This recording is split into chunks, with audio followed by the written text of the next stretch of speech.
I discovered an extremely hidden detail in The Truman Show that almost no one has ever mentioned. On Truman's daily breakfast table, there's always a bottle of vitamin D sitting there. It seems insignificant, but it is actually profound. Because normal people generate vitamin D naturally just by basking in the sun, they don't need to supplement it every day. But what about Truman? He has lived his entire life inside a massive studio without real sunlight, and the sun he sees is nothing more than a lamp. So this bottle of vitamins has become a trace of the truth inadvertently left behind by the production team. And there are more than 20 similar hints scattered throughout the film, so today I'll take you through the timeline and completely break down The Truman Show. After reading this, you will find that this is a story more cruel and real than you imagined. The story begins on a seemingly ordinary morning. Truman goes to work as usual and greets his neighbors enthusiastically. Good morning! Morning! Good morning. Oh, and in case I don't see you, good afternoon, good evening, and good night.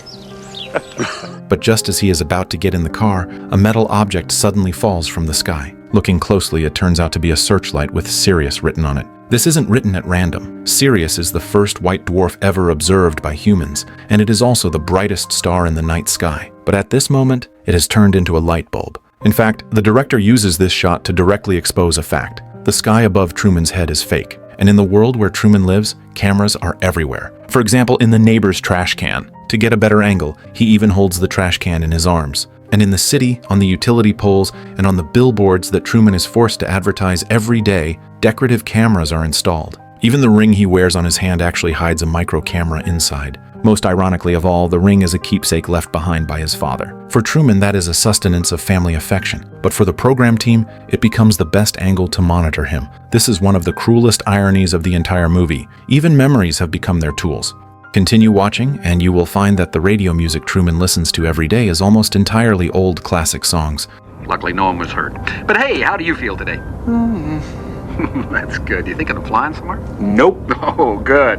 Why? Because this music belongs to the public domain, and the program team can use it casually without spending a penny. In this way, the program team can create a sense of life while saving costs. Even the background music is calculated. When Truman comes to the newsstand at the company entrance, he buys a fashion magazine as usual. This is something he does every day. The first thing he does when he sits at his workstation is to take out the new magazine and look through the various beauties inside. Then he secretly starts his special hobby. Just then, the manager suddenly appears and gives Truman a strange task, asking him to go to the opposite island to sell insurance, and says that if he fails, he will be fired. This also puts Truman in a difficult position. But he eventually bites the bullet and heads to the pier. And when he stands by the water and sees the small boat submerged by the water, his body becomes uncontrollably terrified. He shrinks back. What Truman doesn't know is that this is just a psychological test by the director, Christoph. As the god in Truman's world, the director is extremely meticulous and extremely good at controlling other people's psychology. He arranges such a test scene for Truman every once in a while, just to confirm whether Truman has thoughts of leaving the island. And Truman's retreat also reassures the director, thinking that he does not intend to escape. But his heart actually longs for the sea. If you observe carefully, you will find a ship on the left side of Truman's desk and a lighthouse on the right. This implies that one day, he will truly embark on a journey of the ocean. Truman's name also hides a mystery. Breaking it down, Truman literally means true man. The purpose of the program team is to tell the audience that Truman is not acting. He is living a real life. And his surname Burbank corresponds to Burbank, California, which is a major town for Hollywood television and movies. In other words, even the name implies a double echo of reality and fiction. And in order to prevent Truman from having the urge to escape, the director buried a psychological shackle when he was young. When he was 10 years old, his father took him sailing. Originally, this was an adventure full of curiosity and excitement, but his father disappointingly prepared to go back at this time because he saw the change in weather.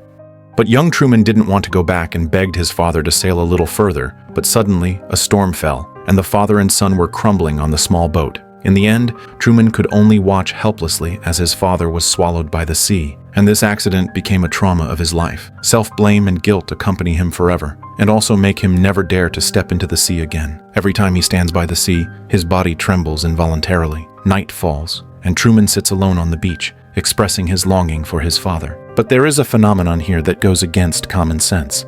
Notice that the light from the moon can actually illuminate the ground, but in reality, the moon is 380,000 kilometers away from us, and it is impossible to illuminate the ground to this effect. This scene is actually a hint quietly left by the director to the audience that the moon Truman sees is also man-made. And Truman grew up in this stage city since childhood. He has long been unable to distinguish what is true and what is false. He is wrapped in gentle reality and lives obediently in lies. But the occurrence of an accident finally causes cracks to appear in Truman's world. The next day, Truman encounters a shocking scene on the street. He sees his father who had died long ago. Truman freezes on the spot, his whole body stiff. That familiar face makes his world tilt instantly. He rushes forward to confirm. But two people suddenly appear in the crowd. They grab his father and run, and Truman hurriedly chases after them. All the people and cars around are intentionally pretending to unintentionally block him. No matter how Truman chases, he always misses his father. The camera zooms out slowly at this moment.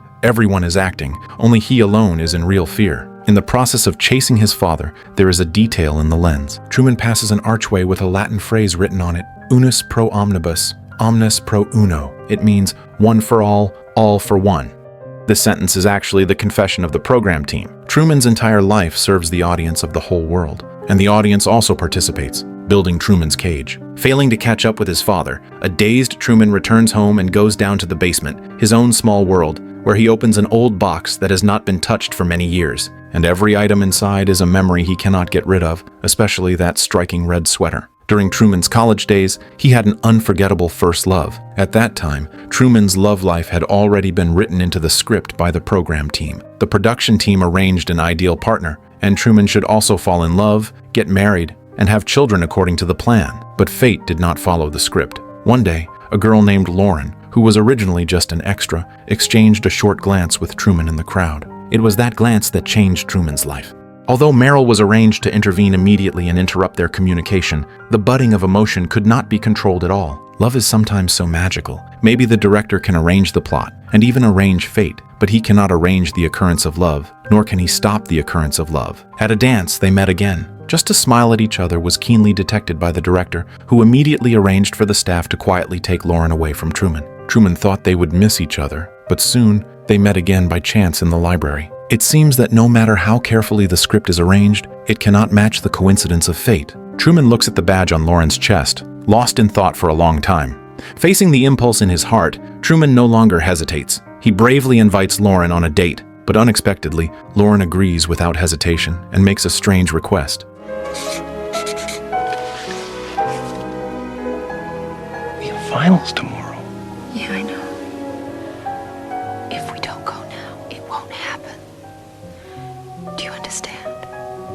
So what do you want to do? Truman looks at Lauren's beautiful eyes and simply cannot refuse such a request. Just like this, Lauren quietly takes Truman, carefully passing through the blind spots of surveillance all the way, and runs to the seaside. And this fresh and exciting experience makes Truman extremely excited. They run side by side, talk softly, and in the sound of the waves, Truman gives his first kiss on screen and in life. At that moment, he truly fell in love with her. However, this free time is ruthlessly terminated by the director. In order to correct the development of the plot, the director arranges a group of extras playing Lauren's family to rush over, and the task is to take her away. Lauren knows they cannot resist. She can only try her best to explain all this to Truman. Everybody knows that. Everybody knows everything you do.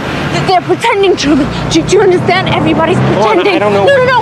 My name's not Lauren. It's Sylvia. My name's Sylvia. Yeah. Lauren, sweetheart, not again. Hey, wait a minute. Who are you? I'm her father. What? I've never even Come on, seen you sweetie. before. We're doing it. Please, honey. He's lying. Honey, please. Truman, please. No, Don't listen no. to him. Everything going I've on? told you is the truth. Please. It's fake. It's all for you. I don't And the understand. sky and the Come on, sea, honey. everything. It's a set. I don't It's a believe show. it. Everybody's You'll be all watching right. you.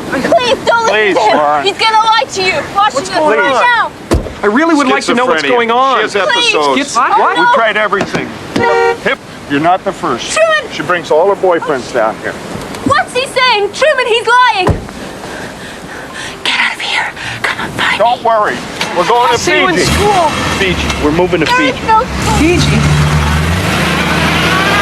Truman is completely confused. He doesn't know what she is talking about at all. All this exceeds his cognition. And the only thing he remembers is the offhand Fiji that was said just to stall him. Fiji thus becomes the place he yearns for most in this life. And Lauren is the only person in the entire world who told him the truth. At this time, Truman is still holding the red sweater, smelling the residual scent on it over and over again, as if only in this way Lauren has not completely disappeared. From that moment on, doubt quietly takes root in Truman's heart. Truman opens his wife's photo frame, and behind it are the magazine fragments he has collected. It turns out that Truman buys fashion magazines every day, not because he really wants to read them, but to collect the fragments of facial features on them, trying to piece together Lauren's face bit by bit in his memory. Just like fighting an invisible cage, this is a long and lonely process of retrieval. He cannot confide in anyone, nor dare to let anyone know. His face puzzle becomes the only exit in his heart. As memory and reality overlap constantly, Truman's suspicion of this world becomes stronger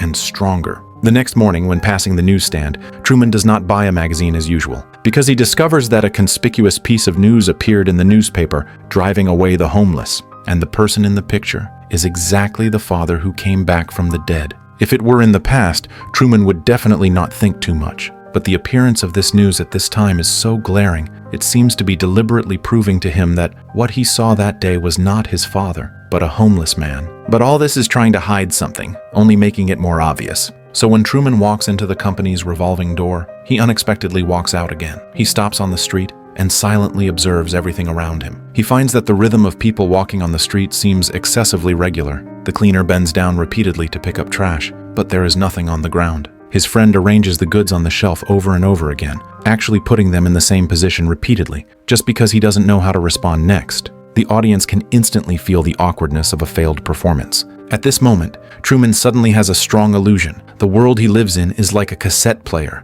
constantly playing the same morning. With deepening uneasiness, Truman suddenly turns and rushes into a building he has never entered. He has no reason, just intuition. He walks quickly to the elevator, but is completely shocked in the next second. The elevator door opens, and inside is not an elevator car, but a backstage full of staff and equipment. Truman catches everyone off guard. The crew hurriedly blocks it with a background board and stiffly asks him to leave. At that moment, the world in Truman's eyes completely cracks. For the first time, he truly feels that there is something wrong with this world. In the evening, Truman finds his good friend Marlin. The two sit by the pier, the setting sun sprinkling on the sea surface. Everything is unrealistically gentle. Truman tells Marlin his discoveries and guesses during the day.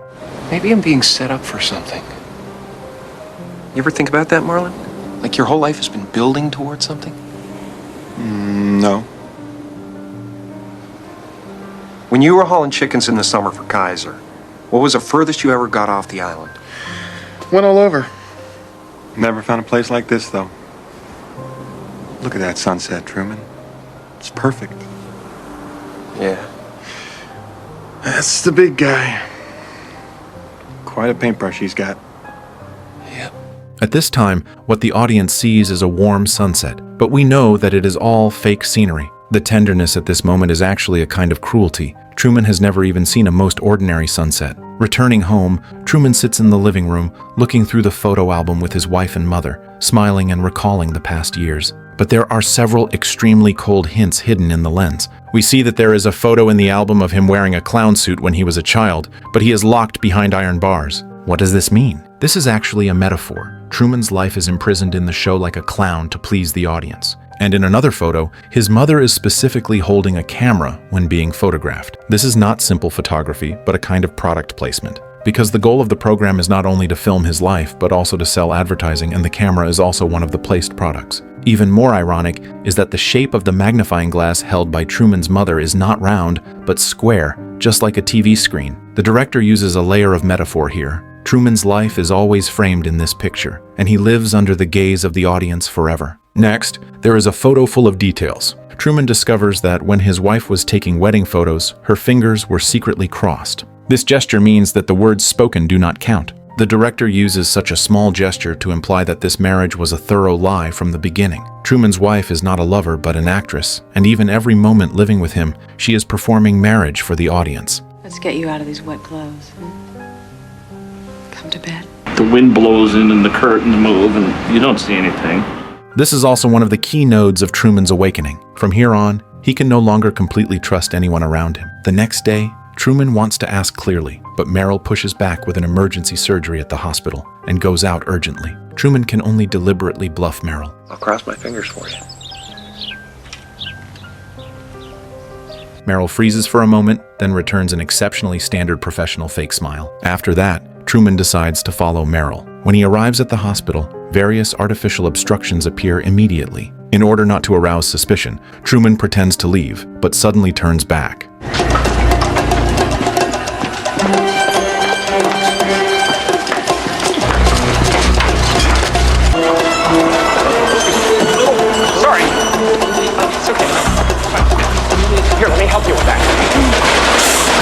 This move catches the director's team off guard. Truman comes to the operating room, and the actors inside are in disarray for a moment. Meryl, as an actress, and the doctor can only bite the bullet and pick up surgical instruments to start acting, while the actor playing the patient did not expect it to be real. Although the security guards take Truman away in time, at this moment, the flame of suspicion is completely ignited in his heart. After leaving the hospital, Truman decides not to be passive anymore. He wants to step out of this city himself. He comes to a travel agency, preparing to take a plane to leave. However, this place is full of irony. The receptionist takes quite a while to come out, because she didn't expect Truman to break in suddenly. Did you notice? There is still a piece of makeup paper clipped to her neck. She was actually touching up her makeup backstage just now. This is one of the loopholes of the program team. They never thought Truman would suddenly rebel. Even more interesting is that the walls of the travel agency are covered with various posters, but the captions are all scary words. Dangerous air currents, disease epidemics, terrorists, wild animals. Even the promotional board at the airport is printed with exaggerated warnings of crash probability, making people not want to board the plane at first glance. When Truman realizes that he can neither leave by plane nor by boat, he waits for Meryl to get off work and then decides to escape the island with her by car. At this moment, he is no longer just doubting, but awakening. He is no longer that character manipulated at will by the director. He begins to become the director of his own life. But when preparing to cross the bridge, he sees a warning sign reading, "You are leaving this island." And below, in very small writing, it says, "Are you sure this is a good idea?" This is not just a road sign, but the program team subtly brainwashing him. Are you sure you want to leave your paradise-like home and go to that unknown and dangerous world outside? In fact, everything around him is designed to keep him on the island. From the newspaper declaring that this is the best place on Earth, to his profession being set as an insurance salesman, reinforcing the awareness of danger every day. Everything is making him believe that the outside world is full of fear, and only this island is a safe haven.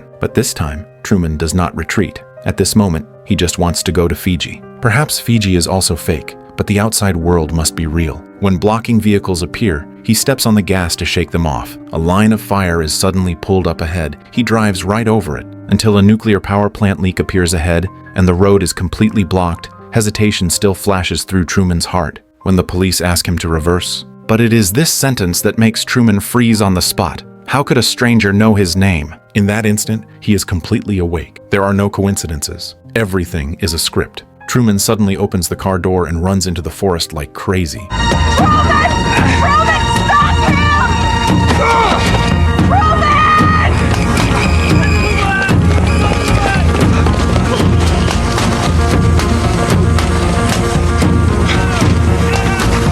But if you look closely, you will find that in this so-called forest, the trees are as neat as if measured by a ruler, and the trees are uniform like background props. This is not nature, but a carefully built studio. This world is fake from beginning to end. In the end, Truman is caught and brought back. But this time, the doubt buried in his heart has turned into anger. Back home, Meryl pretends to be worried, trying to appease Truman. But Truman is no longer his naive self. Why do you want to have a baby with me? You can't stand me. Meryl immediately denies it in panic. But in the next second, she actually holds up a jar of cocoa powder and starts promoting it to the air. Why don't you let me fix you some of this new Mococo drink? All natural cocoa beans from the upper slopes of Mountain Nicaragua, no artificial sweetener. Truman is dumbfounded on the spot. The audience outside the screen has long been accustomed to it. Truman's wife is actually the show's top-tier live stream sales anchor. The director also constantly uses the audience's perspective to hint to us. For example, those old ladies in front of the TV. If you look closely, the clothes they wear are exactly the same as what Meryl wore in the opening credits. What does this mean? The program team has turned her marriage, life, clothes, and advertisements all into commodities. Truman thought he was living a life, but his life had already become an advertising space that was completely packaged and sold. It's a chef's pal. It's a dicer, grater, peeler all in one. Never needs sharpening, dishwasher safe. Wow. That's amazing. When Truman completely loses control of his emotions, Marlon appears. Subsequently, they sit by the bridge and confide in each other. Since the age of 7, they have been friends, copying homework together, fighting together, and peeing together. But Truman does not know that his good brother who grew up with him is just an actor accompanying him to act. Marlon once said that he had pneumonia when he was a child and took a month off from school. Remember that time I stayed up with you all night in your tent? Because you wanted to play North Pole? And I got pneumonia? You remember that? You were out of school for about a month.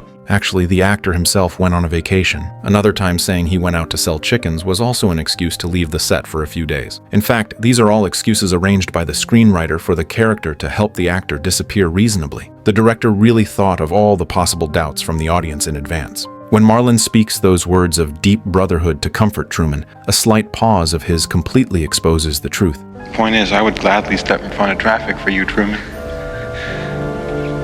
And the last thing I'd ever do is lie to you. And the last thing that I would ever do is lie to you. Truman is shocked to the point of near collapse. This is not just a betrayal of friendship, but the collapse of the last bit of trust he has left. Just as Truman's emotions are on the verge of losing control, Christoph makes a move. The father who came back from the dead is arranged by the program team to reappear. Immediately afterward, 360-degree shooting without dead angles is turned on, paired with touching music, and a tear-jerking father-son drama officially begins. My son. Move in for closer. No. Back. Fade up music.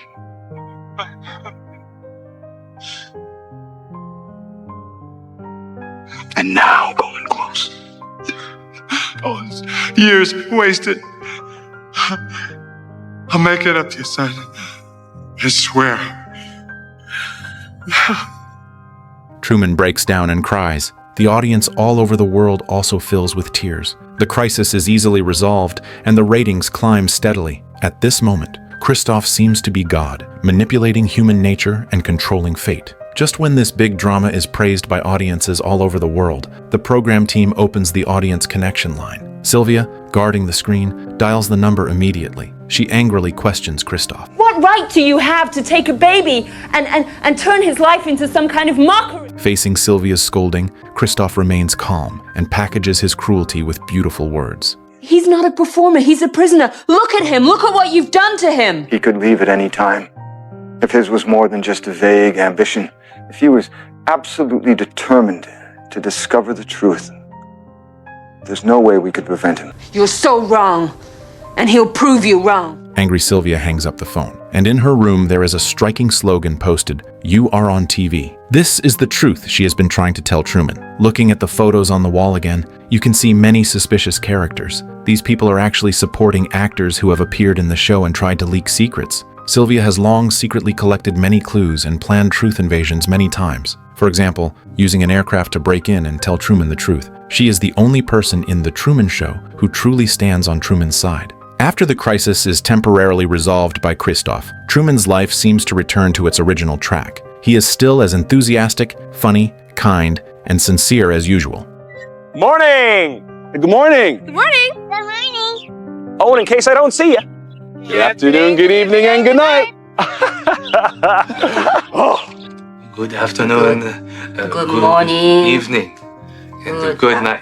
While taking a shower at night, Truman applies soap to the mirror and draws a funny, smiley face. You might think this is written in the script, but actually, this is Jim Carrey's own improvisation. He likes to play like this in real life. The director thought it was brilliant and kept this impromptu performance directly in the movie. There is also a deleted scene. He drew hair and a beard on the mirror, completely his own free creation. However, that night, Truman behaves uncharacteristically. He does not lie in bed but sleeps in the basement. The person in charge of monitoring does not find any anomalies. But Christoph, who comes to patrol, realizes something is wrong. He hurriedly aims the camera at Truman's body and enhances the audio. Breathing sounds come from the headphones. Everything seems normal, but the cautious Christoph still has someone call Truman, but the person under the quilt remains motionless. Christoph immediately replays the surveillance video before Truman went to sleep. Sure enough, under the table, he finds a hand. Truman is gone. So he quickly asks Marlon to go over and check the situation. Marlon breaks into the room, lifts the quilt, but only sees a doll. And that breathing sound is a pre-recorded recording. Just when everyone thinks it is impossible for Truman to leave this room, Marlon finds a tunnel dug by Truman behind a cabinet. At this moment, Christoph is completely panicked. All the actors on Sea Haven Island collectively start a carpet search of the whole island. They search every street, every building. They even forcibly switch the night to day. But they search the entire town and find no sign of Truman. Until the end, Christoph realizes that they ignored one place. That is the place Truman feared most in his life, the sea. As expected, they finally find Truman's trace on the sea. He is sailing a small boat, rushing alone into the waters he dared not step into since childhood. He uses action to completely tear open the cage woven for him by the program team. And at this time, Christoph also restores the live broadcast. The audience all over the world is excited again, and many viewers even start betting again. This gamble that has lasted for decades is ignited again. Can Truman escape? At this time, Truman takes out the picture of Sylvia's face pieced together with magazine fragments. This is the budding of his love, and the only truth in this fake world. And Sylvia in front of the TV also weeps with joy. She never gave up on Truman, and Truman never gave up on her. But Christoph would absolutely not allow Truman to escape. He asks his assistant to start the storm program and aim all the lightning and rainstorms at Truman's boat. The assistant warns him in panic that this might kill Truman, but Christoph does not waver at all. To him, this is not just Truman's escape, but a battle for control between himself and Truman. Hey! Give me some lightning. Again. Hit him again.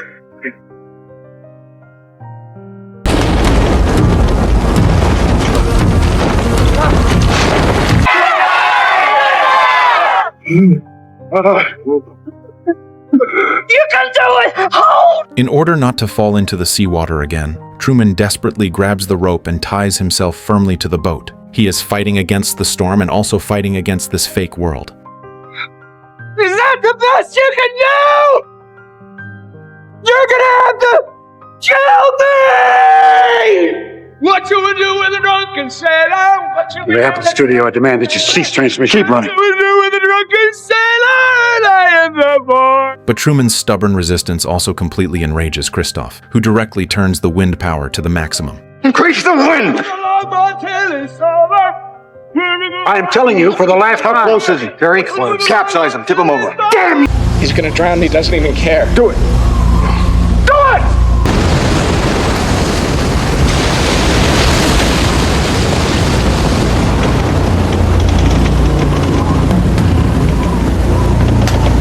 The tsunami rolled up by the gale slams Truman into the sea time and again. At this moment, he is so small, but also so great. Finally, the boat capsizes, and Truman is submerged in the sea, losing consciousness. Only then does Christoph finally stop. With the end of the wind and waves, the dark clouds disperse. Sunlight sprinkles on the sea surface again, and the world returns to calm. Truman's boat also flips back over, and he is already exhausted. But he is still alive. As long as he is alive, anything is possible. Truman stands up tremblingly, uses all his strength to raise the sail again, and continues to advance towards the freedom he yearns for. Christoph no longer makes things difficult for him. Perhaps everyone wants to see where Truman will go. There is a particularly moving detail Truman once said in class when he was a child. But the teacher told him, "This scene looks like a childhood interlude on the surface, but it is actually the program team destroying his curiosity since childhood, making him dismiss all thoughts of escape." But the climax of the movie is that he really embarks on a great voyage. And the name of that ship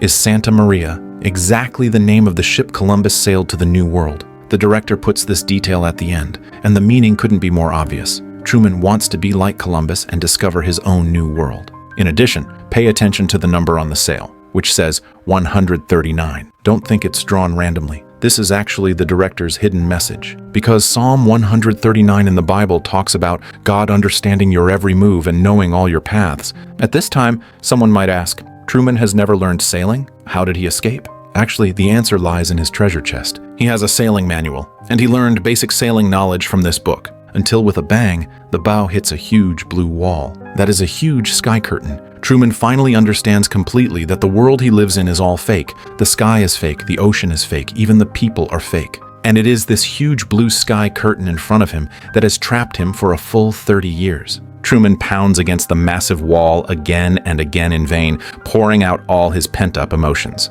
Finally, he walks up a flight of stairs along the corner of the wall. There is a door at the top. Behind the door is pitch black, unknown and terrifying. But as long as he walks in, Truman can obtain his own freedom. But Christoph suddenly stops Truman and explains everything to him. Everything in this world is fake. This scene pushes the metaphor of director equals God to the highest climax. Look again at the director's name, Christoph. The meaning is obvious, implying a Christ-like existence. He can control the weather, manipulate lightning, arrange everything, and dominate Truman's life. But this God actually imprisoned Truman for a lifetime just for the show and ratings, full of irony. And in reality, Ed Harris, who played the director, almost never shared a scene with Jim Carrey. All his appearances were completed in the control room. In other words, In Truman's world, God is always absent. Only at the very last moment does his voice forcibly appear. Say something, goddammit! You're on television! You're live to the whole world!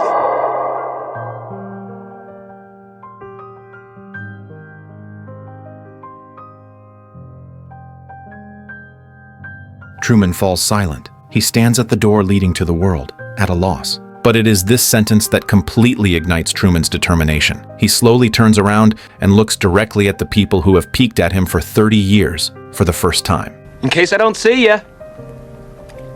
Good afternoon, good evening, and good night.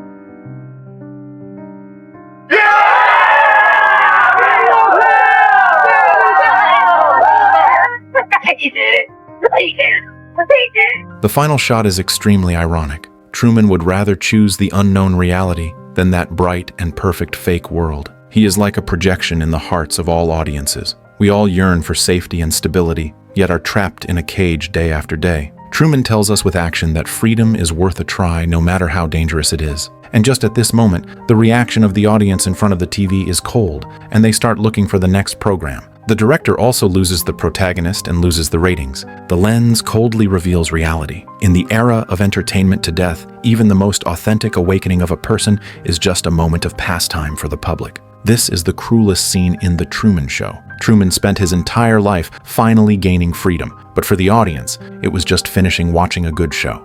They forgot Truman just like they once forgot countless consumed lives. This is also the true sharpness of the film. It not only exposes Truman's cage, but also reflects our reality. Are we also living on invisible stages of our own? Accustomed to being fed content, watched and controlled, yet mistaking all of it for real life. So Truman's back is not just his liberation. That door leading to darkness is also a question left by the director for each of us. Do you dare to walk out? If one day you decide to walk out of your world, then congratulations. If you give up, I also congratulate you, because life has more than one choice.